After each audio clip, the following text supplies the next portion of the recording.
Bonjour à tous, je suis Floriane du blog Parents Voyageurs. Avec Émilie, nous vous donnons rendez-vous 2 fois par mois pour parler voyage en famille en compagnie d'invités au parcours inspirant. Alors ne pensez plus à rien et laissez-vous porter. Bienvenue dans ce nouvel épisode. Salut à tous, j'espère que vous allez bien. Je suis hyper heureuse de vous retrouver aujourd'hui avec ce nouvel épisode. Donc aujourd'hui on accueille Adeline, qui à mon avis n'est pas une inconnue pour un grand nombre d'entre vous, puisque Adeline est la personne qui se cache derrière le compte de On met les voiles. Si vous la connaissez déjà, vous savez qu'elle a fait un extraordinaire voyage en Polynésie il y a quelques semaines de cela avec Tony et leur petit Charlie. Et donc, elle va nous raconter tout ça. Nous allons beaucoup parler de pratiques, comment on fait pour voyager au bout du monde avec un bébé de 2 mois, les avantages, les inconvénients, les choses à penser. Adeline dédramatise pour vous les voyages avec un tout petit, même au bout du monde, et vous donne de précieux conseils. Je vous souhaite une belle écoute. Bonjour Adeline, merci beaucoup d'avoir accepté l'invitation que je t'ai envoyée. On va parler aujourd'hui d'un voyage que vous avez fait en Polynésie au mois de décembre, si je me souviens bien, avec votre bébé. Et donc, on a plein de choses à raconter sur ce grand voyage. Donc, merci beaucoup d'avoir accepté l'invitation. Je suis hyper contente de t'accueillir dans ce podcast. Merci pour l'invitation, ça me fait plaisir d'aborder un tel sujet. Bon, ouais, chouette. Je pense que tu vas nous faire rêver un peu parce que la Polynésie, déjà, ça envoie pas mal du rêve, rien qu'en disant le nom. Oui, puis alors en plus là, en plein hiver, oui, franchement, même moi, ça me fait rêver quand je revois les photos du mois dernier. Donc, c'est vrai que c'est une destination qui peut difficilement déplaire. Ouais. Est-ce que pour commencer cet épisode, est-ce que tu peux te présenter, ta famille, ce que tu fais dans la vie, etc. Ouais. Alors, moi, je m'appelle Adeline, j'ai 32 ans. J'ai un blog voyage qui s'appelle On met les voiles avec mon copain qui s'appelle Tony et qui a 35 ans. Donc, de base, oui, ça, je suis photographe. Lui, il était journaliste et il m'a rejoint à plein temps sur le blog il y a environ 3 ans, il me semble. Et donc, depuis septembre, nous sommes les heureux parents d'un petit Charlie qui a 4 mois et avec lequel on va essayer de continuer à voyager le plus possible. Ouais, ça c'est un beau projet en effet, je pense pour Charlie, il s'en rend pas bien compte, hein, mais ça va être super chouette, vous avez eu des super belles aventures en famille. Et du coup, voilà, tu es blogueuse voyage, donc le voyage c'est ton métier. J'imagine que c'est une passion aussi, sinon probablement que tu te serais pas lancée Oui, oui. là-dedans. Bah, à la base, c'était une passion, c'est clair. Moi, à la base, en fait, j'étais photographe. Je travaillais dans la presse et en studio photo. Et c'est vrai que vu que ma passion, c'était le voyage, j'ai essayé d'orienter le plus possible mon travail de ce côté-là. Et donc, ça fait depuis 2016 que j'ai lancé le blog et que bah, maintenant, j'arrive à justement allier mes deux passions puisque j'arrive à joindre la photo et le voyage au quotidien. Ouais. Et d'ailleurs, c'est vrai que tes photos sont magnifiques, je dois dire. Moi, je te suis sur les réseaux sociaux depuis quelques temps. Je ne saurais pas plus dire depuis quand, enfin, vraiment, les photos sont toujours hyper belles. Je mettrai évidemment les liens de toute façon vers les réseaux, le blog en description du podcast. Euh, et donc, du coup, Bah, ce merci, voyage, c'est super gentil. ouais, non, mais c'est normal, hein. Du coup, ce voyage en Polynésie, est-ce que tu peux nous parler un peu dans les grandes lignes, on va rentrer un petit peu dans le détail au fur et à mesure de la discussion, mais donc de ce projet, pour comment c'est arrivé, pourquoi vous êtes allé là-bas, pourquoi à ce moment-là, est-ce que c'était un voyage professionnel ou est-ce que c'était des vacances? Enfin, Oui, alors c'est un voyage qu'on essayait de monter depuis pas mal de temps, qu'on a fait en collaboration avec l'Office du tourisme de Tahiti. À la base, on devait y aller l'année dernière, en fait, mais le Covid nous est tombé dessus comme à tous. ouais. Et du coup, c'était un voyage qu'on était censé faire à deux. Donc, on devait y aller à la base en novembre de l'année dernière. Ensuite, on Donc, l'a décalé 2020, tu veux dire? parce que nous, on a été oui, c'est ça, 2020. Donc, Ouais. on a été confinés. Du coup, on l'avait décalé à mars ou avril, je sais plus. Et là, c'est la Polynésie qui a été confinée. Après ça, moi, j'étais beaucoup trop enceinte, vu que je tombais enceinte en janvier, en décembre. J'étais beaucoup trop enceinte pour prendre l'avion, surtout pour un vol aussi lointain. Et Mm. du coup, on s'est dit, bah, on le fait. Enfin, en fait, il n'y a plus le choix. C'était bon, bah, on va le faire, mais on va le faire avec Charlie, quoi. Et du coup, ça nous a décalé à novembre. Euh, non, je dis n'importe quoi, à décembre. Et donc, quand on est parti, il venait juste d'avoir 2 mois. Et je me Oui. suis dit, j'ai pas envie d'annuler ce voyage parce qu'on a un bébé. Je me disais, en fait, je me dis souvent une phrase toute bête, mais par rapport au voyage avec les enfants, je me dis que là où on va, sur place, ils en ont des bébés. Donc, s'ils ont des bébés, c'est que c'est possible pour un bébé. Donc, ça se tente. Et là, c'est ce que je me suis dit. En Polynésie, ils ont des bébés, ils ont l'air de bien aller, donc on va l'amener et on verra bien. Ouais, ouais, mais franchement, c'est une philosophie que je partage évidemment, quoi. Partout dans le monde, les gens ont des enfants, ont des bébés qui grandissent et qui vont bien. Donc, à moins d'aller dans un lieu tellement reculé qu'il n'y a personne à des centaines de kilomètres, où là, ça peut être un peu plus compliqué. Sinon, partout où il y a des gens, en effet, avec un bébé, ça pose pas plus de problèmes, quoi. Oui, voilà, c'est ça. Et puis en plus, je ne sais pas, peut-être que tu peux nous en parler un tout petit peu, mais la Polynésie, même si c'est absolument paradisiaque et des paysans, ça reste la France. Est-ce que ça ajoute un peu quelque chose de confortable ou, Oui, bah, ça nous a rassurés pour le coup. Alors, au niveau des craintes qu'on pouvait avoir, entre guillemets, même si moi, je suis pas de nature trop stressée, mais Tony un petit peu plus, on va dire. Donc, je vais quand même dire les craintes qu'on pouvait avoir. C'était surtout au niveau de la santé et donc des soins qu'on pourrait trouver sur place. Et c'est vrai que la Polynésie, ça reste la France. Donc, c'est des hôpitaux français qu'il y a sur place. Et surtout, la langue, ça reste la même parce que même si on se débrouille en anglais, aller expliquer ce qu'a ton bébé quand il va pas bien dans une autre langue, ça peut être compliqué. On ne connaît pas les systèmes de soins partout. Donc, pour moi, c'était rassurant le fait que ce soit la France, des hôpitaux français, des médecins français. Voilà, si on avait un problème, ça me semblait quand même beaucoup plus simple à expliquer et en cas de complications à gérer, on va dire. ouais. Ah ouais, je comprends tout à fait. J'ai déjà essayé, moi, d'expliquer un petit problème de bouton inopiné, donc en anglais, on était au Portugal, et c'était pas trop clair. Et bon, au final, c'était Ouais. la varicelle, c'était rien d'extraordinaire, mais c'est vrai que bon, as toujours un petit moment de solitude quand même quand tu es face au médecin, qu'il ne comprend pas ce que tu dis et que tu sais pas comment lui dire mieux. Mais bon. Bah oui, c'est ça. Typiquement, on se débrouille en anglais, mais je suis pas non plus parfaitement bilingue. Le médecin en face de moi, je sais pas s'il est bilingue. Moi, le portugais, je parle pas portugais, donc je vois ce que tu veux dire. Ça peut parfois s'avérer compliqué. Et encore, je me dis, bon là, il était tout petit, donc il y avait quand même une petite crainte, mais je pense que quand il aura passé les 6 mois, déjà, ce sera un peu moins stressant. Ils font moins mini choses, on va dire, mini bébés. Donc, c'est quand même moins inquiétant. Et en plus, maintenant aussi, il y a quand même plein d'applications qui existent pour avoir un médecin en visio sur Internet, un médecin français. Ça aussi, ça peut quand même bien dépanner. Ouais, tout à fait. C'est vrai que ça peut rassurer. Et puis après, c'est marrant, tu dis, bon, une fois qu'il aura passé 6 mois, je pense qu'il y a pas mal de gens qui se disent, une fois qu'il aura passé plutôt 3, 4 ans. Mais bon, Ouais, mais c'est j'imagine.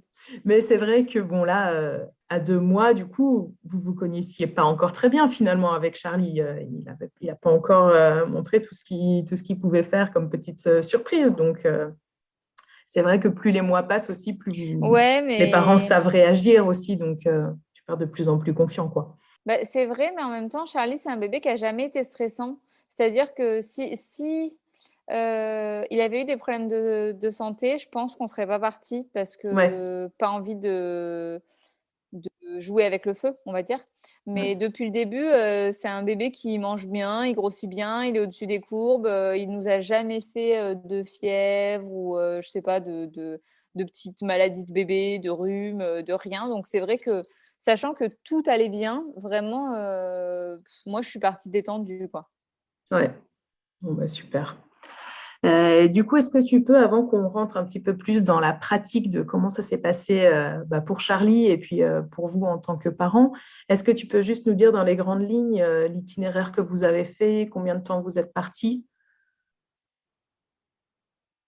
Oui, alors on est parti 3 semaines. On est parti donc nous, depuis Marseille, jusqu'à Papeete. Mhm. Arrivé à Papeete, on est resté une nuit et ensuite on a fait 6 îles. Donc si je me trompe pas, on a fait Mopiti, Taha, Wainé, Bora Bora, Moorea et on est retourné à Tahiti et on est rentré en France. Donc voilà, 3 semaines. Ok. Donc quand même avec pas mal de Environ 3-4 jours changements. par île.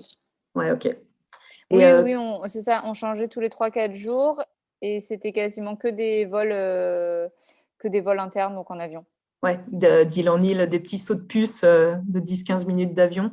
Oui, c'est ça, les vols, c'est exactement, c'est des sauts de puce. Les vols, ils durent un quart d'heure, quoi. Ouais, ouais, ouais. Ben, on est allé, nous aussi, en Polynésie. Ça fait 4 ans et demi. Je pense que depuis 4 ans et demi, j'y pense tous les jours. Et donc, on a fait aussi quelques petits sauts de puce. Je crois que c'est impossible de pas aimer. Oh, c'était extraordinaire. Nous, on était avec nos deux enfants. Ils avaient 4 ans et demi et 2 ans. Et, le plus grand, il s'en Ouais. souvient encore. Il en parle. Bon, c'était extraordinaire. On attend tous qu'une chose, c'est d'avoir l'occasion d'y retourner, quoi. Donc, Oui, bah, je te comprends. Puis en plus, c'est vrai que pendant que j'y pense, une autre chose qui est rentrée en compte, c'est quand même que tout le monde nous disait, vous verrez, les Polynésiens, ils sont vraiment adorables avec les bébés. Et je crois que c'est quelque chose qu'on peut même pas comprendre tant qu'on n'y est pas allé. Parce que c'est mm. vrai qu'ils sont incroyables avec les bébés. Et ça, c'est quelque chose de très rassurant aussi. Ouais. Enfin, sur Même place, avec à les chaque fois que enfants. j'arrivais quelque part, tout le monde voulait m'aider. Ouais, c'est vrai. Oui, c'est ça. Oui, les enfants, les bébés, ils sont très familles, ils font tout pour t'aider alors que tu as rien demandé. Donc ça aussi, ça soulageait quand même pas mal de partir sur une destination où on sait que les gens vont être réceptifs, c'est ça, ils vont être prêts à aider. C'est quelque chose qui soulage, hein. Franchement, c'est une tranquillité d'esprit. Et du coup, qu'est-ce que vous avez fait un peu comme activité, comme visite est-ce que, bah, des fois, le fait d'être avec Charlie, ça vous a empêché de faire des choses que vous aviez prévues ou pas? Alors, ça nous a pas empêché de faire des choses qu'on avait prévues. On a fait, bah, déjà, tout ce qui est vol interne et comment ça s'appelle? Et les transferts en bateau, donc ça, aucun problème. On a fait des sorties en bateau où Mhm. on a fait du snorkeling, des choses comme ça. On a fait, bah, des tours avec des guides, des petits tours des îles, des choses comme ça. La seule chose vraiment que ça nous a empêché de faire, c'était des vrais randos parce que on le trouvait trop petit pour être en porte-bébé pendant plusieurs heures d'affilée au soleil. Parce que le problème, c'est ça aussi, c'était le soleil. Donc on voulait pas risquer à partir un petit peu trop loin, à risquer de le laisser trop longtemps au soleil. Donc voilà, c'est juste sur les randos, on s'est un petit peu freiné. Tony, il en a fait quelques-unes que j'ai pas fait. Mhm. Mais à part ça, c'est tout. Tout le reste, on l'a fait sans problème. Ok. Et du coup, tu pars un peu là, du soleil et de la chaleur. Il faisait chaud à cette période de l'année? Ah oui, oui, il faisait vraiment chaud. Il faisait bah, entre 28 et 30, quoi. Ah oui, ok. Ouais, parce que nous, on y était au mois d'août et du coup, j'ai pas souvenir qu'il faisait aussi chaud. Il devait faire plutôt 25, un peu tout le temps, toujours très tempéré. Oui, C'était, parce que août, c'est l'hiver chez eux.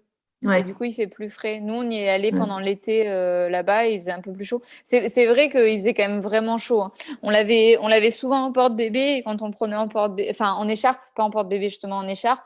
Et en écharpe, au bout d'une demi-heure, il finissait en sueur, quoi. Ouais, ouais, ouais. On Et puis était tous même les pour deux vous, du coup. trempés, donc c'est pour Ouais, ça que ça pouvait pas durer trop longtemps.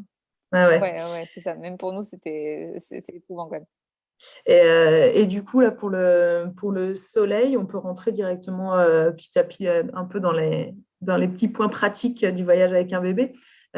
Pour le soleil, comment vous avez fait? Parce qu'en général, ça fait pas bon ménage, soleil et bébé. Ouais, bah, tout simplement, vraiment, ce que je vais donner comme astuce, c'est pas révolutionnaire, mais on lui mettait de l'écran total pour bébé, hein, de la crème solaire qu'on a acheté en pharmacie exprès pour les tout petits. Donc, on lui en mettait une sacrée couche. D'ailleurs, franchement, c'était Tony qui lui mettait et je rigolais parce que il était défiguré, l'enfant. Il était tout blanc, mais vraiment les clichés des enfants à qui on a mis trop de crème. Donc, c'est ça, on lui mettait de l'écran total, on essayait de lui mettre un chapeau. Et moi, j'avais un paréo avec moi tout le temps et je lui mettais le paréo autour de lui dès qu'il avait un petit peu de soleil. Oui, il a jamais pris un seul coup de soleil, il a jamais été un tout petit peu rouge et il a même pas souffert de la chaleur. Ouais, bon, bah, nickel. Vous avez fait peut-être hyper gaffe à comment à son hydratation? Ouais, ça encore, bah, moi je l'allaite. Mhm. Je l'allaite toujours, mais je l'allaitais à ce moment-là. Et du coup, niveau hydratation, bah, l'allaitement, c'est à la demande. Donc, je lui proposais très régulièrement. Mais ça, j'ai pas eu l'impression de voir une différence par rapport à la France. J'ai l'impression qu'il mangeait à peu près de la même façon. Pas plus, on va dire. Donc, je Ouais, sais pas s'il y a vraiment eu une différence de ce côté-là. ok.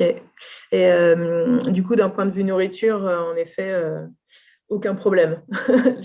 L'allaitement en voyage, c'est Oui, bah, ce qu'il y a de plus simple. ça, c'est l'avantage. Mais c'est vrai que je m'étais fixé comme objectif. Bon, j'aimerais bien l'allaiter de façon exclusive pendant au moins 6 mois. Mais mon premier objectif, c'était de tenir au moins jusqu'à la Polynésie, donc jusqu'à ces 2 mois. Parce que je me disais, si on doit partir et gérer des biberons pendant 3 semaines, ça va être super casse-pied avec tous les trajets, les histoires de faire chauffer des biberons, d'avoir du lait en poudre, de trouver de l'eau du coup en bouteille à chaque fois.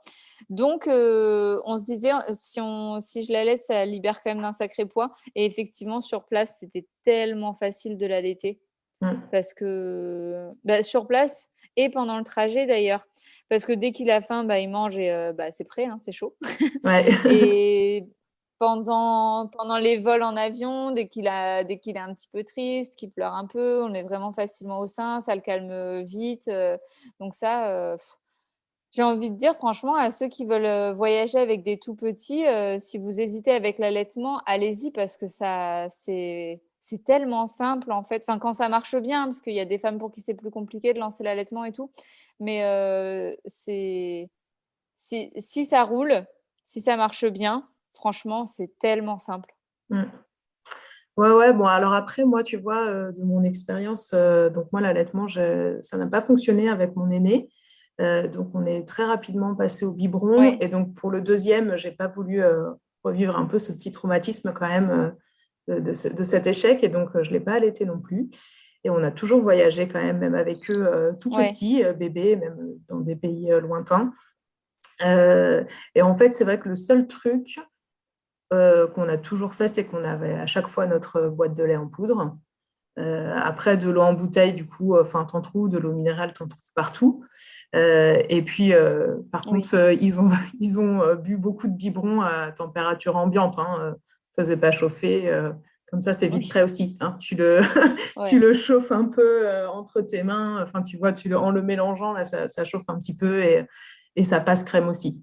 Mais c'est vrai que Oui, j'imagine oui. en effet que quand on allait, enfin, voilà, c'est aussi des trucs à porter en moins, de toute façon, parce qu'une boîte de lait, c'est toujours encombrant. Et puis voilà, c'est ça de moins à penser, quoi. Mais ça se fait aussi, même quand on n'allait pas. Oui, c'est ça. Après, oui, je doute absolument pas que ça se fasse quand on n'allait pas, c'est clair et net. Mais je disais juste ça dans le sens où c'est vrai que c'est facile parce qu'on n'a rien à Ouais, prévoir. ouais, ouais, très clairement. Mais je pense que c'est tout à fait possible quand on n'allait pas non plus. Bah, pour preuve, il y en a vraiment plein qui le font et ça passe, quoi. Ouais, d'ailleurs, moi, j'ai souvent envie de dire ça aux parents. Je me dis, c'est plus facile de voyager avec un bébé, vraiment un bébé tout petit, parce que son seul univers à ce bébé, Ouais, ça va être ses parents. Donc, tout ce qu'il a besoin, c'est des bras de ses parents, d'avoir des couches propres de temps en temps et à manger, un endroit pour dormir. Quand ils grandissent, ils ont besoin d'autre chose. Quand ils commencent à marcher, etc. Et là, enfin, c'est pas que c'est plus difficile, mais c'est différent quand même. Et je trouve que ça va moins de soi qu'avec un tout petit, finalement. oui, mais ça, c'est ce qu'on testera dans quelques mois. C'est ce que tout le monde nous dit, que ça va être plus compliqué après. Mais c'est vrai que je te rejoins sur le côté où le bébé, il a besoin que de nous parce que nous, on l'a vu avec Charlie, vraiment, pendant tout ce voyage, on pouvait le poser n'importe où. Mais enfin, le poser n'importe où. Je dis pas, je dis pas qu'on le posait par terre et qu'on le laissait tout seul, hein. Mais ce que je veux dire, c'est que tant qu'il nous voyait et qu'il mangeait, en fait, tout allait bien. Ouais. Ça le tracassait pas du tout de changer de décor tous les jours, quoi. Ouais, ouais. Alors qu'avec un plus grand, ben, ça peut, du coup. Il y a des phases où ils dorment moins bien, etc. Il y a des enfants qui vont être plus sensibles comme ça au changement d'environnement, alors que clairement, avec un bébé, il n'y a pas du tout ce genre de préoccupation, quoi. Du coup, voyager avec des bébés, franchement, faites-le, c'est le bon moment. Et puis, si jamais, comme ça, ils prennent l'habitude, et du coup, peut-être que c'est bon pour quand ils grandissent et ils s'adapteront plus vite. Je pense qu'il faut tenter le coup. Et, Oui, oui, ça se tente. est-ce que tu peux nous raconter un peu comment s'est passé l'avion? Parce que alors, c'est une question qui revient beaucoup chez les jeunes parents. Ils disent, oh là là, prendre l'avion avec un bébé, mon Dieu, s'il pleure, si ceci, si cela. Et donc, la Polynésie, franchement, vous avez attaqué par carrément l'autre bout du monde. Ouais. Donc, il y a quoi? Il y a 24 heures de voyage en tout, parce que je pense que c'est toujours obligatoire hein, de faire une escale. Depuis la France, on n'est pas en direct. Oui, c'est ça. À l'aller, on a eu 29 heures, donc il y avait, parce qu'on partait de Marseille, donc on a eu 1 heure de vol Marseille-Paris, 12 heures pour le Paris-Los Angeles et 8 heures pour le Los Angeles-Papette. Moi, je trouve vraiment que ça s'est bien passé. Après, c'est pareil, la question de est-ce que ça s'est bien passé ou pas, je trouve que c'est très relatif selon les gens et selon leurs attentes, ce qu'ils imaginent d'un vol. C'est-à-dire que moi, je suis partie en me disant, on va faire un voyage de plus de 29 heures, donc Charlie va pleurer. Parce que c'est un bébé et un bébé, ça n'arrive pas qu'il ne pleure pas pendant plus de 30 heures d'affilée. Enfin, Ouais. ou bien peut-être qu'il y a des bébés qui pleurent pas pendant tout ce temps, mais alors le mien, il fait pas ça. Le mien, il s'exprime. Il pleure au milieu. Du coup, c'est vrai que je partais avec des attentes. Voilà, je savais qu'il allait pleurer. Je me disais, bon, j'espère que ce sera le moins possible, mais je m'attends pas à ce qu'on l'entende pas pendant tout ce temps. On avait quand même demandé conseil à ma sage-femme et au pédiatre pour savoir ce qu'il fallait prévoir. Ils nous ont dit clairement, à partir de 15 jours de vie, un bébé peut prendre l'avion. Il faut juste le faire téter au décollage et à l'atterrissage. Donc là, pareil, soit une tétine, soit au sein, soit au biberon, selon ce qu'on a privilégié. Donc moi, Mm. forcément, je le mettais au sein. Et alors, les vols en avion, décollage, atterrissage, je ne sais même pas s'il a capté qu'on décollait ou oui, qu'on était dans l'air. Enfin, parce que vraiment, il n'a pas du tout bronché. Le premier vol, on ne l'a pas entendu. Il était court. Et ensuite, j'ai compté. Comme ça, je peux donner un vrai chiffre. Sur les 2 longs courriers, donc les 20 heures de vol, en cumulé, il a pleuré une demi-heure.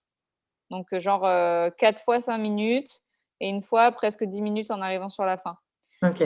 Donc, moi, je trouve que c'est vraiment pas grand-chose pour un si petit bébé.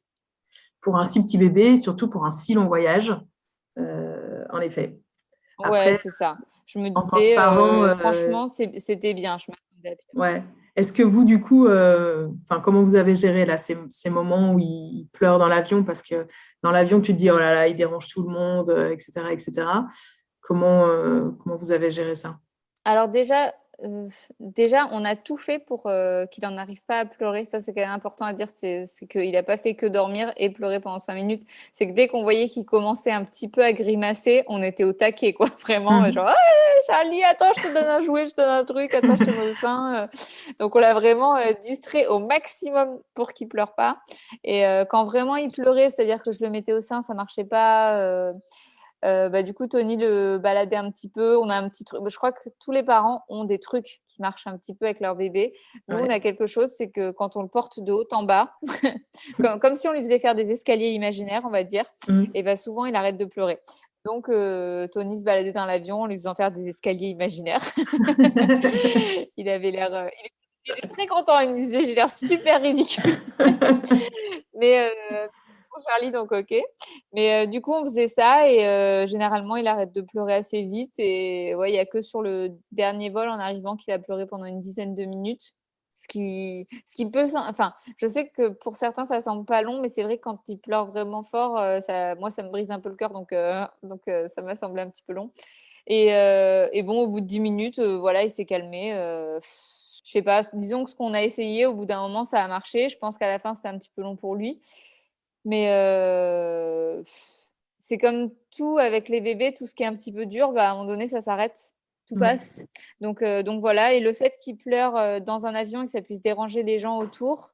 Alors, comment dire ça sans passer pour une grosse égoïste, mais c'est pas que je m'en moque des gens autour, mais c'est que j'ai plus de peine pour un bébé qui pleure et qui est pas bien que pour des adultes qui vont devoir subir un bébé qui pleure. Parce qu'en gros, on est des adultes et voilà, un bébé ça pleure, c'est pas très drôle, mais pendant ce temps, on n'a pas mal, quoi.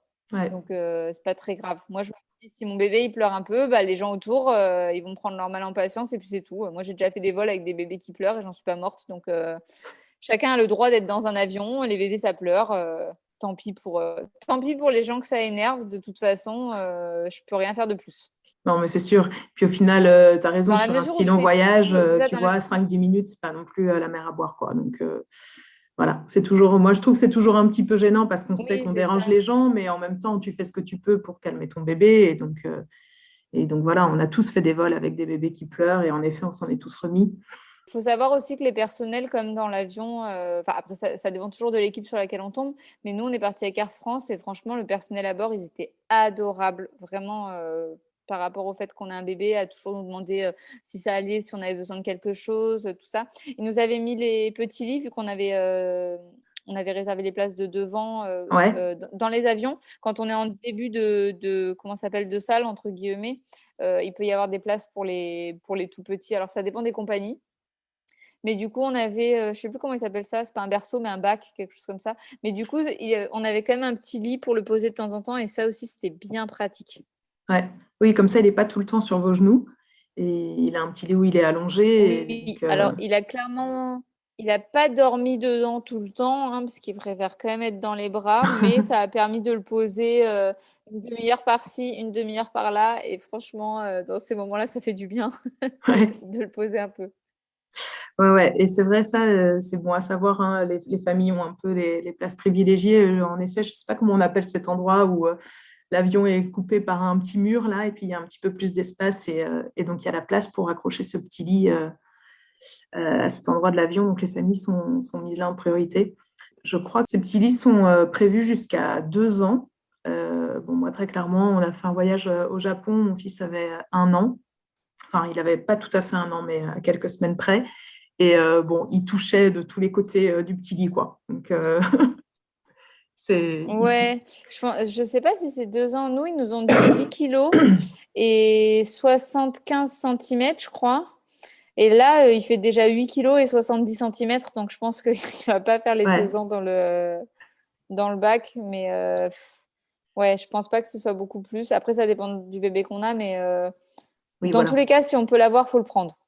Ouais, Ouais, c'est exactement. Je ça. recommande aussi. Et À si, fond. s'il touche un peu, s'il touche un peu la tête et les pieds, c'est pas très grave. Voilà. Non, franchement, il plie les jambes et ça passe. Oui, c'est ça, ça passe.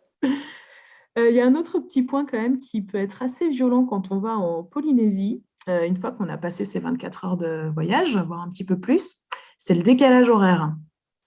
Donc déjà, enfin, en tant Ouais. qu'adulte, je pense, je me demande quand tu vas nous dire comment Charlie a vécu ça, je crois que les enfants le vivent un peu mieux que les adultes.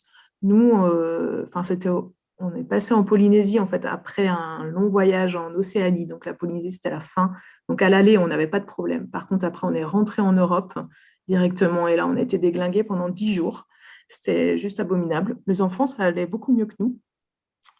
Donc, est-ce que tu peux nous parler un peu de votre expérience du décalage horaire? Ouais, alors, le décalage horaire, c'est moins drôle. C'est moins drôle comme sujet. Alors déjà, à la base, faut savoir que moi, je vis mal les décalages horaires. En plus, je dors jamais dans l'avion. Et là, bah, j'ai pas dormi vu qu'en plus, il y avait Hum, Charlie. Enfin, j'ai dormi 5 minutes par-ci, par-là quand il était sur Tony, mais en plus, on est assis, on n'est pas bien. Enfin, bref. Et du coup, on est parti, il me semble, à 13 heures, quelque chose comme ça, et on est arrivé le lendemain en Polynésie à 7 heures du matin. ouais. Faut savoir que c'est dur parce que du coup, on arrive à 7 heures du matin, on rêve de se coucher, Hum. sauf qu'on ne se couche pas jusqu'au soir. Et en plus, il ne faut pas se coucher parce que sinon, on ne se met pas du tout dans le rythme. Et du coup, la première journée a été un peu dure. Je sentais que même Charlie, il était fatigué. Enfin, il était fatigué, on était fatigué. Franchement, avec Tony, on a même failli se prendre la tête parce que tous les deux, on était déglingués alors que normalement, on se dispute pas trop. Euh, on a récupéré les clés de notre logement. On avait pris un Airbnb genre vers 14 heures. On s'est dit, on dort de 14 heures à 15 heures, juste 1 heure parce que là, c'est plus possible. On a dormi jusqu'à 18 heures. Donc déjà, erreur, ça, c'était Ouais, pas pas bien. bien. Et du coup, Charlie a dormi 4 heures avec nous, hein. Ouais, pas bien du tout, on s'en est voulu. Et au final, on s'est réveillé juste pour se commander un truc à manger. Charlie, il a continué à dormir et en fait, il a dormi jusqu'au lendemain, 5h30. Et nous Ok, aussi. ok, Et donc du vous avez fait coup, quand même une nuit, quoi. ouais, et en fait, du premier jour, eh ben, il s'est calé direct. Il a super bien dormi. Il a dormi 6 heures d'affilée le premier jour. C'était jamais arrivé qu'il nous fasse ça. Et du coup, il s'était calé et pendant toute la Polynésie, il s'est endormi vers 19h, 20h et il se réveillait entre 5 et 6 heures. Et il faut savoir que là-bas, c'est pas très tôt parce qu'à 5 heures, il fait déjà grand jour. Donc, c'est pas mal comme rythme en fait. Oui, et est-ce que à cette saison aussi, par contre, le soir, le soleil se couche assez tôt, non? Oui, c'est ça. À 18h, il fait nuit. Donc, au Ouais, final, pour nous, on se couchait vers 21h, 1 heure après lui, on va dire. Et on se levait vers 5 heures, ça nous allait très bien. ouais. Vraiment. Donc, franchement, à l'aller, le décalage horaire, il est passé crème, mais vraiment super bien. Du premier jour, on était calé. Au retour, on a souffert, mais c'était horrible. On a passé, c'est ça, je pense vraiment 10 jours dans le dur. Les 3-4 premiers jours, il était réveillé, genre de minuit à 7 heures du matin. Le- Je, je vais pas mentir, il y a des nuits où j'ai pleuré. J'ai pleuré, genre, mais dors, fais un truc. Je crois que je l'ai supplié, s'il te plaît, Charlie, dors, j'en peux plus. On en a un peu pris le relais avec Tony. Genre, je le gardais de minuit à 3h30, il le prenait de 4 heures à 7 heures. Enfin, et au bout de 10 jours, et ben, pareil, au bout de 10 jours, du jour au lendemain, finalement, il s'est endormi bien et il s'est réveillé bien le lendemain. Et on n'a plus eu ça. Ça a même pas été progressif. Ça, parce que du coup, ça nous a fait peur. Quand au bout de 9 jours, il n'a pas bronché et qu'il fait toujours pas ses nuits, enfin, qu'il dort pas Oui. du tout la nuit, je parle même pas de faire ses Mm. nuits, de pas faire de réveil. Ça commence à nous faire peur et en fait, et ben, un jour, il a dormi normalement. Ça a dû être encore plus dur que ce que nous, on a vécu finalement, parce que nos enfants, nous, au retour, se calaient, enfin, on était décalés tous en même temps. Donc, on se réveillait tous, tu vois, à 4h, 4h30 du matin. On était, OK, tout va bien. Maintenant, ça va pas du tout, 4h30 du mat. Ça serait bien qu'on se recouche. Ouais. Mais donc, on s'est tous recalés petit à petit, à peu près en même temps. Mais on a été bien, ouais, 10 jours dans le mal quand même. Ouais, Donc, c'est ouais, assez ouais. Non, raide. ça, il faut pas mentir. Je suis pro voyager avec un bébé, mais je suis honnête, le décalage horaire, ça peut faire vraiment mal. Ouais. Bon, mais par contre, il y a un sens, quoi. De toute façon, il y a toujours un sens où on s'adapte mieux. Oui. Et donc là, à l'aller, ben, c'est pas mal quand même que ça soit à l'aller, que ça soit bien, parce que comme ça, tu profites de ton voyage quand même quasiment directement. T'es pas trop Ah fatigué. oui, c'est clair.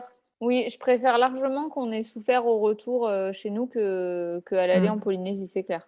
Est-ce que tu peux nous parler un peu de ce que vous aviez mis dans la valise de Charlie?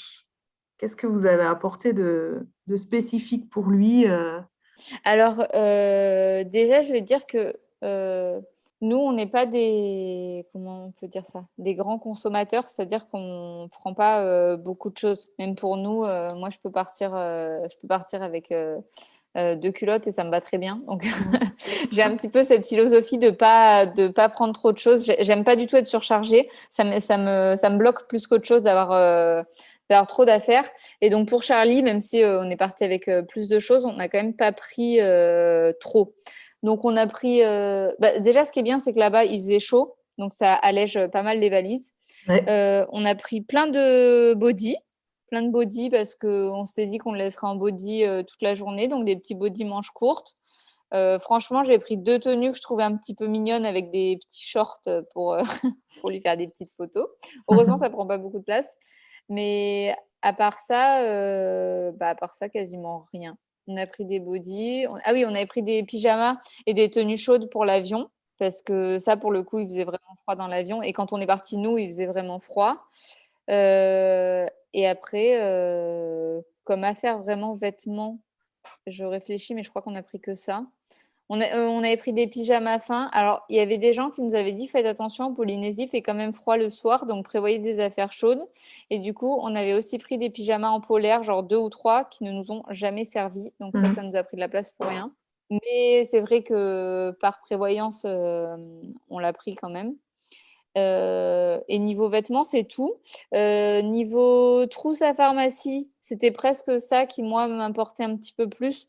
J'avais demandé au pédiatre tout ce qui pouvait être utile pour un voyage là-bas. C'est un peu classique, mais de prendre du Doliprane, des solutions hydratantes au cas où il ait des diarrhées, des choses comme ça.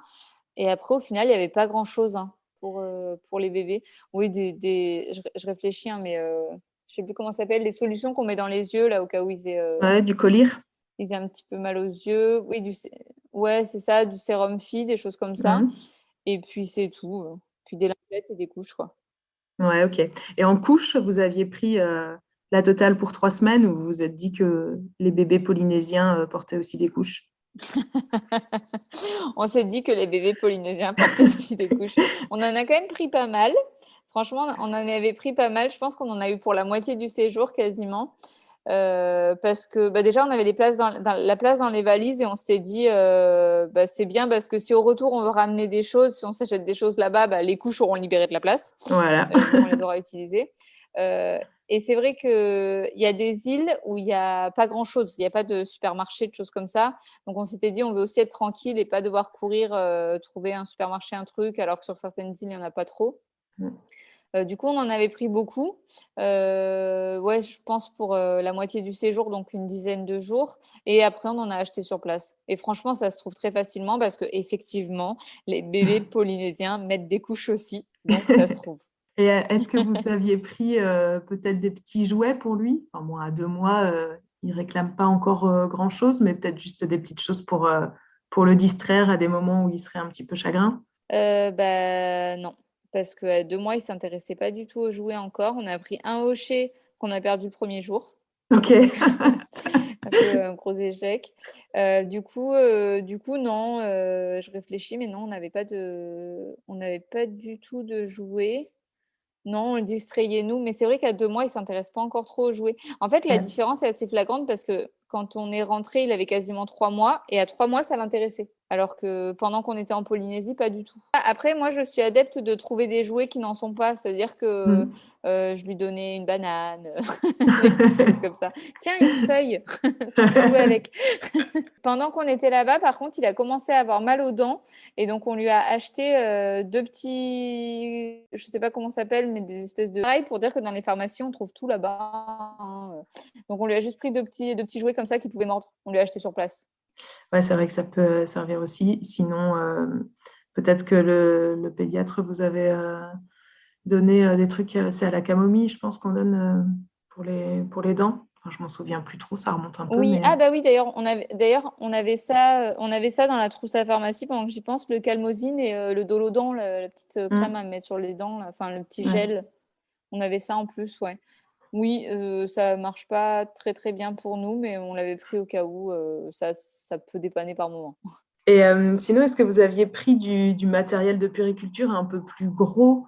Genre, donc, tu nous as dit que vous aviez une écharpe de portage, porte-bébé, poussette, je sais pas, soyons fous, un lit parapluie. Enfin, comment, pour tout ça, ce Ouais, genre de choses alors un peu plus encombrantes, comment vous avez fait? ouais, ça je pense que ça va intéresser parce que pour le coup, c'est la question qu'on nous pose tout le temps. Ce que je trouve compliqué, c'est que, je vais te dire ce qu'on a pris nous, mais je trouve ça super personnel parce que ça dépend, comment on est avec son bébé, comment on s'en occupe et de quoi on a besoin dans la vie de tous les jours. C'est vrai que, il y a des gens qui sont rassurés quand ils ont pas mal de matériel et c'est quelque chose que je peux tout à fait comprendre. Moi, avoir beaucoup de matériel, c'est un truc qui me stresse parce que j'ai l'impression que, on va être trop chargé, qu'on va jamais s'en sortir à tout porter, donc c'est un truc qui m'angoisse plus que ça me rassure et du coup, moi, je voulais pas prendre grand-chose.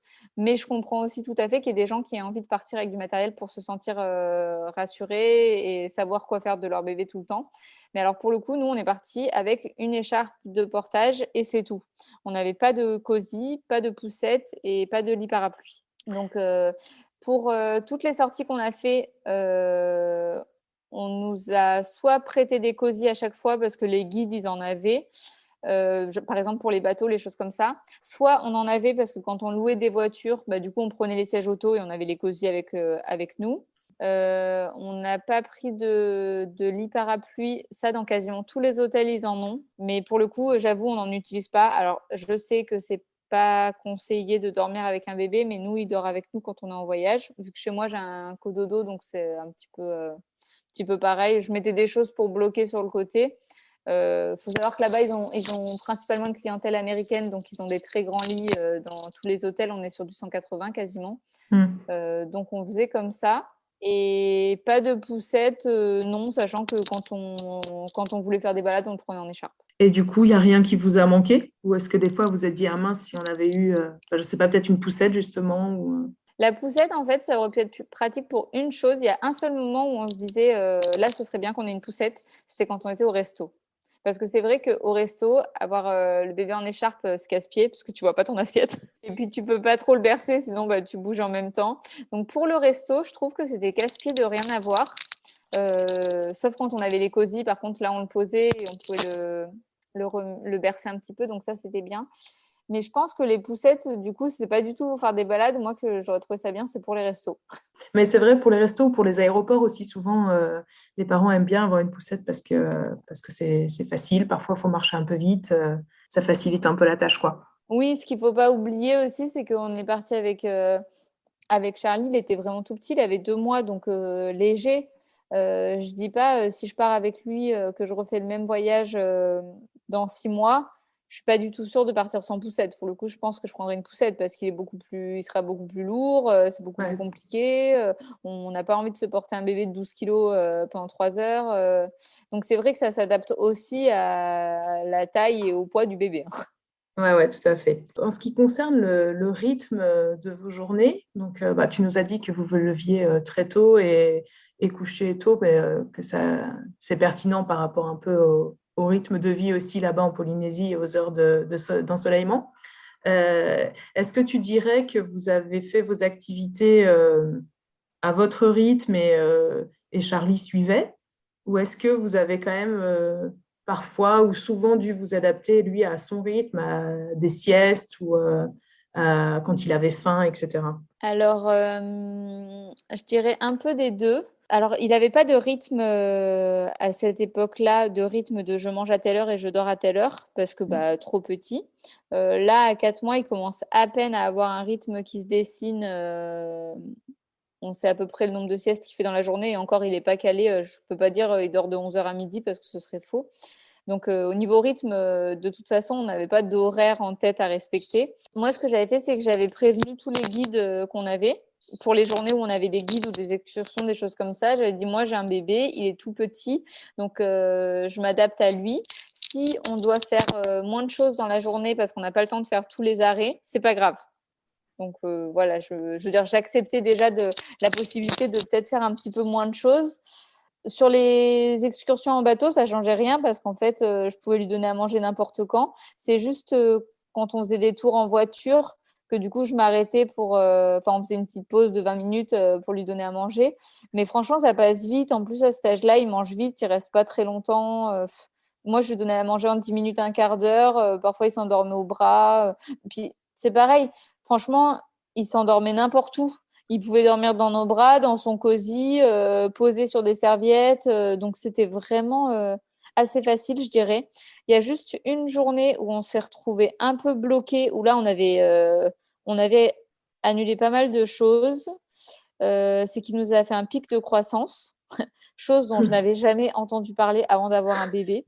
Et du coup, à être collé au sein, mais franchement, je sais pas, toutes les 20 minutes, j'ai l'impression qu'il était collé à moi. Et ce jour-là, vraiment, on est resté à l'hôtel.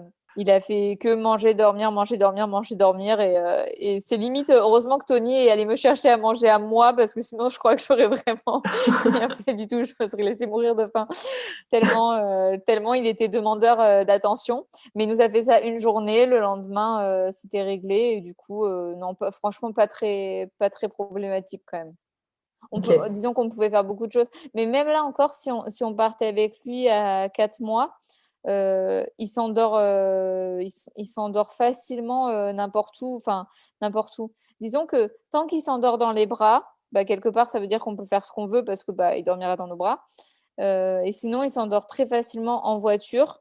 Il faut savoir qu'en voiture, du coup, en avion et en bateau, c'est la même chose. Il y a un espèce de bruit et de mouvement qui les berce, donc ils Mm. dorment facilement.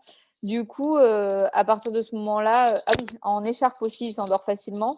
Donc au final, on pouvait faire à peu près ce qu'on voulait vu qu'il dormait n'importe où. Le soir, par contre, je voulais vraiment qu'il dorme au calme, sans mouvement et sans bruit. Et du coup, ça, je l'avais dit en story, on n'a quasiment pas fait de restaurant le soir. Parce qu'en plus, le soir, il était un petit peu agité, il y avait un petit peu de pleurs, de décharge, tout ça. Donc, le soir, on est souvent resté dans la chambre. On a pris à manger au room service, quoi. Et du coup, là, c'est vrai que le soir, ça nous a limité parce qu'on sortait pas. Ouais, donc c'est pour ça que tu disais un peu des deux. À la fois lui, c'est adapté à vous et Ouais, vous, vous ouais. êtes adapté à lui aussi, quoi. Quand tu as passé une journée en Polynésie à faire des sorties en bateau, à te balader dans tous les sens, franchement, le soir, tu es aussi content de te poser, quoi. Je vois que le temps passe quand même assez vite, donc peut-être qu'on va doucement conclure. Je voulais te demander qu'est-ce qui, au final, donc peut-être au-delà de cette notion de rythme dont on vient de parler, mais qu'est-ce qui change pour vous à voyager avec un bébé? En dehors du rythme, en dehors du fait qu'on fait un petit peu moins de choses, Mm. je pense que ça change le voyage parce que ça change la relation avec les gens. Les gens, on me l'avait dit, mais c'est vrai qu'il faut le vivre pour le comprendre. Tout le monde vient te parler, te fait des petits sourires parce que tu as un bébé, ils font un sourire à ton bébé, ils sont très, très bienveillants. Et ça, c'est cool parce que je trouve que du coup, on a plus d'échanges avec les locaux. Mm. On discute plus facilement. Donc ça, j'ai trouvé ça vraiment génial. Et après, alors la deuxième chose, c'est personnel, mais je pense aussi que les parents me comprendront. Je trouve que quand tu vis un truc qui est beau, enfin que tu vas dans un endroit qui est magnifique ou que tu es face à un beau coucher de soleil ou que tu viens de voir, je dis n'importe quoi, des requins, nous quand on était en bateau, des choses comme ça, et que tu as ton bébé avec toi et que tu le vis avec lui, bah, moi je trouve ça encore plus fort. Je sais pas comment l'expliquer parce qu'en plus je sais qu'il aura pas de souvenir de ça, mais j'ai pris plein de photos, plein de vidéos et tout pour qu'il en ait et je trouve ça génial en fait d'avoir vécu ça avec lui et d'avoir, toutes ces histoires à lui raconter de ce qu'il a vu avec nous, de ce qu'on a fait ensemble. Mm. Franchement, je trouve ça beaucoup plus fort. Et moi, personnellement, le fait de faire moins de choses dans la journée, euh, et encore, on faisait pas rien, hein, mais de faire un petit peu moins que si on n'était que deux, bah, j'ai vraiment pas du tout trouvé ça dérangeant parce que je trouve que l'expérience, elle est tellement forte en fait avec un enfant que ça reste vraiment génial. Ouais, je te rejoins tout à fait. Alors, c'est vrai que nous, on a vécu aussi très souvent le contact avec les locaux qui finalement viennent te parler et font Ouais, des sourires à ton enfant, etc. Ça facilite vachement le contact. Et puis, le fait de vivre aussi des choses, du coup, enfin, un peu plus intensément du fait que tu le partages avec ton enfant. Et tu verras que quand il va grandir, il va vous montrer des choses dans les voyages que vous n'auriez même pas vues. Alors, ça peut être des petits animaux, ça peut être, tu vois, surtout dans la nature, j'ai remarqué ça, parce qu'ils sont attentifs à des choses déjà qui sont à leur hauteur, que bah, toi, tu survoles un peu. Et nous, ça arrivait à plein de moments, des choses que les enfants nous montrent en disant: «Ah, t'as vu, c'est rigolo, ou au loin, il y a le bateau, machin. Et puis, ils s'inventent tellement vite des histoires aussi que du coup, tu perçois l'environnement tout à fait différemment parce que ton enfant t'aura amené à le regarder différemment. Donc, c'est vraiment très chouette. je veux bien te croire et franchement, j'ai hâte d'y être. J'ai hâte d'y être. Je suis sûre que c'est une belle expérience justement de le voir dans les yeux de quelqu'un d'autre à son petit niveau, quoi. Et pour conclure, je voulais te demander, comme le voyage fait partie de votre vie professionnelle, comment vous envisagez votre métier de blogueur voyage maintenant que Charlie est là? Est-ce que ça change quelque chose pour vous ou pas du tout? Vous allez continuer le prendre avec tant que vous pouvez. Enfin, comment vous envisagez cette partie-là? Alors, on va continuer, ça c'est certain. On va continuer à voyager avec lui. Alors, on l'emmènera peut-être pas sur tous les voyages. Après, on verra comment. Je t'avoue que je te réponds à cette question, mais je sais pas exactement comment on va faire. De base, je m'étais dit que on le ferait assez vite garder. Au final, Charlie a 4 mois et j'ai pas du tout envie de le faire garder. Donc déjà pour cette année, je pense qu'on va le garder avec nous tout le temps. Donc, il fera tous les voyages avec nous. En fait, maintenant que j'ai vu que c'était possible que ça se passait bien, que en fait, si on le sent et que notre enfant le vit bien, bah, ça peut être très très cool. Une fois qu'on est passé au-delà des peurs, franchement, ça peut être génial. Du coup, tant qu'on peut, on va le faire avec lui. On profite à fond avant qu'il y ait l'école, parce qu'on sait qu'après, on aura des contraintes supplémentaires. Mais ce que ça va changer, c'est qu'on va essayer d'être plus indépendant sur certains voyages. Par exemple, on sait que quand on a une voiture, c'est plus simple que quand on est en transport en commun, des choses comme ça. Donc, on va peut-être essayer d'adapter à chaque fois pour que ce soit au plus simple pour nous. Mais par contre, c'est sûr qu'on va continuer à voyager avec lui parce que je trouve ça génial, et pour nous et pour lui. Et franchement, vu que c'est la période, le moment de la conclusion, moi, si je pouvais dire juste une chose aux parents qui ont envie de voyager et qui se posent la question de est-ce que c'est possible avec des enfants, si vous avez envie, que ça vous fait plaisir et que votre enfant il va bien, qu'il n'y a pas de contraintes de santé, de choses comme ça, franchement, allez-y parce que c'est juste trop beau, quoi. C'est juste trop beau et l'expérience est vraiment belle. Bon, bah, génial. J'allais te demander justement si tu avais un petit mot de la fin en conclusion, mais tu m'as devancé. Ouais, c'est super. Enfin, évidemment, sur le podcast de Parents Voyageurs, nous sommes convaincus que c'est super chouette de partager ces belles aventures avec nos enfants. Allez-y. Bon, on va rester sur allez-y, c'est faisable. On va rester sur ces encouragements pour tous les parents voyageurs qui se posent un petit peu des questions. Ouais. Et je te remercie infiniment, Adeline, de m'avoir consacré tout ce temps, de nous avoir fait voyager en Polynésie et puis d'avoir répondu à toutes les questions un peu d'ordre pratique que beaucoup de parents se posent et qui font que les parents hésitent un peu à partir avec un tout petit. J'espère que ça va les éclairer et que ça va leur faire sauter les derniers verrous merci beaucoup pour qu'ils ont. l'invitation. Oui, j'espère aussi que ça leur donnera envie et c'est ça, et que ça enlèvera quelques peurs. C'est le but en tout cas. Bon, bah, super, un grand merci. Et puis à très bientôt. De toute façon, moi, je te suis et je sais que je ne suis pas la seule sur les réseaux à travers des magnifiques photos. Donc, donc, je te dis à très bientôt. Merci beaucoup. Eh bien, merci. À très bientôt. Et voilà, vous savez tout pour voyager au bout du monde avec votre bébé. C'est possible, c'est super chouette et agréable et vous allez pouvoir en profiter quand même. Donc n'hésitez pas, suivez les bons conseils d'Adeline et lancez-vous. Un grand merci encore à Adeline d'avoir partagé ce témoignage avec nous. Comme d'habitude, je vous invite à partager, commenter, mettre des étoiles à ce podcast sur votre appli. Et si vous voulez nous soutenir financièrement, notre cagnotte Tipeee est toujours en ligne. Un grand merci à ceux qui ont déjà contribué. Ça fait chaud au cœur, vous ne pouvez même pas imaginer à quel point. Allez, je vous laisse ici et puis portez-vous bien et à très bientôt pour de nouvelles aventures.